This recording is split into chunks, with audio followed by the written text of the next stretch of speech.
Powerful মানুষ হতে হবে, প্রত্যেকটা মানুষকে পাওয়ারফুল মানুষ হতে হবে, যে কেউ আমাকে যেন কোনো কিছুতে বাধ্য না করাতে পারে। কেউ আমাকে কাউকে আমার মনে পড়ছে, বেশ মনে পড়ুক। তার কেন আমাকে মনে পড়ছে না? আমার কাউকে মনে পড়ছে, তার জন্য আমি কষ্ট পাচ্ছি, খেতে পাচ্ছি না, আমি দুঃখ পাচ্ছি, কিন্তু তার আমাকে কেন মনে পড়ছে না? তারও আমাকে মনে পড়া দরকার। তাহলে যে মানুষটাকে আমি ভালোবাসছি, যার জন্য আমি খাচ্ছি না, যার জন্য আমি দুঃখ করছি, যার জন্য আমি ঘুমাচ্ছি না, সেই মানুষটা ফুর্তিতে আছে, সেই মানুষটা ভালোই আছে, সেই মানুষটা ঘুরে বেড়াচ্ছে, সেই মানুষটা খাচ্ছে দাচ্ছে সব কিছুই করছে, তার জীবনে সব ঠিক আছে। তাহলে আমার জীবনে কেন ঠিক নেই? পাওয়ারফুল হন, নিজের দিকে খেয়াল দেন, নিজের কাজের দিকে খেয়াল দেন। কি করলে আপনি উচ্চ হবেন, কি করলে আপনার নাম হবে, কি করলে আপনার 10 জায়গায় আপনার নাম ছড়িয়ে যাবে, সেই সব দিকে নজর দেন। কোনো আলতু ফালতু মানুষের পিছনে পড়ে থাকবেন না, সে ছেলে হোক বা মেয়ে হোক, সবার জন্য আমি বলছি।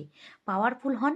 যখন আপনি নিজের দিকে ধ্যান দেবেন, নিজের কাজের দিকে ধ্যান দেবেন, যখন আপনি নিজেকে প্রতিষ্ঠিত করার চেষ্টা করবেন না, তখন সব মানুষ আপনার পিছনে আসবে, আপনার কাউকে দরকার নেই, কারো পিছনে আপনার যাওয়ার দরকার নেই।